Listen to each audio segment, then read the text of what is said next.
News voice, जो हर खबर से आपको कराए रूबरू। नमस्कार, न्यूज वॉइस में मैं हूं। आज आपके साथ अजय सागर अत्री। बात करेंगे रेवाड़ी निकाय चुनाव की। 21 नंबर वार्ड में आज हमारे साथ मौजूद हैं नरेश यादव, जो कि पहली बार इस वार्ड से अपनी किस्मत आजमा रहे हैं। हालांकि इस वार्ड से करीब आधा दर्जन उम्मीदवारों ने नामांकन पत्र दाखिल किया है। इस वार्ड की अगर पृष्ठभूमि की बात की जाए तो इस वार्ड के अंतर्गत न केवल अनाज मंडी बल्कि सेक्टर 3 राधा स्वामी कॉलोनी के अलावा कई मोहल्ले इस वार्ड में आते हैं। करीब 4000 मतदाताओं वाले इस वार्ड के अंदर आधा दर्जन उम्मीदवारों के बीच नरेश यादव किस तरह से चुनावी तैयारियां कर रहे हैं और किन मुद्दों को लेकर के जनता के बीच में जाएंगे। हालांकि इस वार्ड की कई सारी बड़ी समस्याएं हैं। अगर मुख्य तौर पर देखा जाए तो स्ट्रीट लाइट, टूटी सड़कें और सफाई इस वार्ड की बड़ी समस्या बताई जाती है। इन्हीं सब बातों के साथ बात करेंगे नरेश यादव से कि किस तरह से वो चुनावी प्रचार को गति दे रहे हैं। नरेश जी, बात चुनाव की करेंगे कि जिस तरीके से चुनाव शुरू हो गए हैं, 8 दिन का वक्त अभी बाकी रह गया है चुनाव के अंदर, क्या कुछ तैयारियां आपकी हैं और किन मुद्दों को लेकर के आप जनता के बीच में जाएंगे? सबसे पहले तो वार्डवासियों को नमस्कार। मैं नरेश यादव, सुपुत्र श्री रणवीर सिंह गौरा जी, नंगली गोदावरी से, अनाज मंडी से आपके बीच, आपका पुत्र, आपका भाई आपके बीच में है।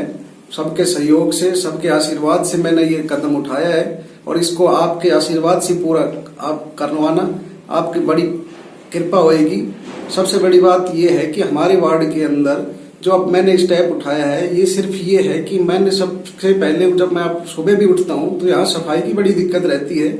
उस सफाई की दिक्कत के कारण आपस के अंदर यहाँ से इधर से निकलने वाले को ध्यान नहीं देते और कहने के बावजूद भी थोड़ा सुनाई कम करते हैं। मोहल्ले वाले भी परेशान है। इसी चीज को देखते हुए यहाँ से इस वार्ड के अंदर हम भी काफी बार घूमे हैं, इधर उधर सब जगह इधर मिलते हैं, झूलते हैं सबसे।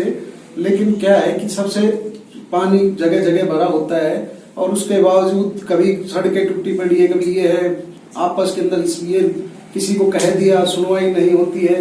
तो आखिर में अड़ोस पड़ोस के अंदर सबसे अपने विचार करके, सबसे मिल के जुल के तो ये स्टेप हमने उठाया है। और उसके अंदर जैसा कि आप जानते हैं कि हमारा वार्ड कृष्णा कुटीर से लेके और 3 की मार्केट से आगे पैलेट चौक तक है और यहाँ पे सबसे मिलने वाले सब हैं अपने, सबके सहयोग है, सबका आशीर्वाद है, सबका प्रेम मिल रहा है। उसकी वजह से हम बैठे हैं, मिले हैं सबसे, अनाज मंडी के अंदर भी वैसे भी।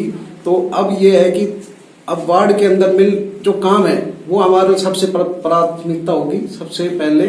और उसके बाद ये है कि अपने जो हमारे बुजुर्ग हैं उनको भी मैं देखता हूँ वो हमेशा घूमते रहते हैं बेचारे।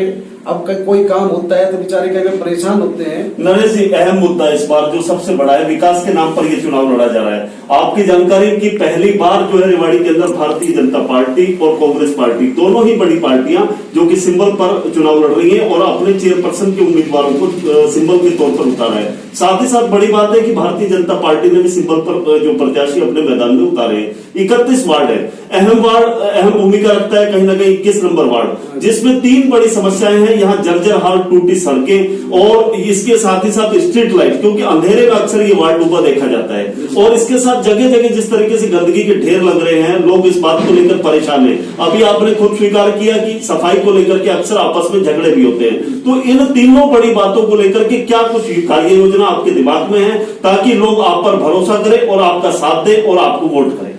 ऐसा है जी, मैं सबसे पहले तो ये है कि यहाँ पे जो भी अपने बंदे हैं, मिलने वाले हैं, सबसे मेरा सब वो सब कहते हैं कि भाई ये काम करवाना है।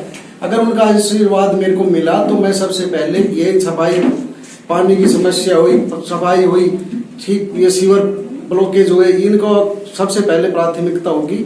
और अपने जो भी काम होंगे, हमारे किसी को घर से बाहर निकलने की जरूरत नहीं पड़ेगी। सिर्फ एक फोन पे उनका भाई बेटा खड़ा पाएगा। ये वार्ड इतना बड़ा प्लेटफॉर्म है कि आपस के अंदर किसी को अगर उन्होंने मेरे को चुन के भेजा तो मेरा फर्ज बनता है मैं इनको यहाँ तक आने की जरूरत ना पड़े, मैं उनके घर के बाहर खड़ा पाऊँ। एक बड़ी बात जो कि जिस तरीके से अभी आपने देखा कि बीजेपी का प्रत्याशी भी, बीजेपी के सिंबल के ऊपर चुनाव लड़ने वाले प्रत्याशी भी आपके वार्ड से हैं और करीब दूसरे आधा दर्जन और भी प्रत्याशी कुल मिलाकर के इस वार्ड में। इन सभी प्रत्याशियों से किस तरह से मुकाबला कर पाएंगे? क्योंकि अभी तक की अगर बात की जाए तो समस्याएं सिर चढ़ करके बोलती रही है। तो इन समस्याओं से लोगों को निजात दिलाना, उनका भरोसा जीतना और इतने प्रत्याशियों से मुकाबला कर पाना, ये कहीं ना कहीं बड़ी चुनौती होगी। तो इन चुनौतियों से कैसे सामना कर पाएंगे और लोगों में किस तरह से उनके दिलों में जगह बना पाएंगे? ऐसा है जी, हमारे वार्ड के अंदर हमारी साफ छवि, सबसे मिलनसार, हमारा किसी से कोई मोल मोटाव नहीं है। हम सबको एक लेके चलेंगे, हमारे हम जो भी कहेंगे वहां खड़े पाएंगे, हमारा किसी से कोई वो नहीं। और हम अपनी हमारे सबके आशीर्वाद से, जब उन्होंने आशीर्वाद दिया तो हम आगे बढ़ेंगे, ऐसी कोई किसी तरह की कोई बात नहीं।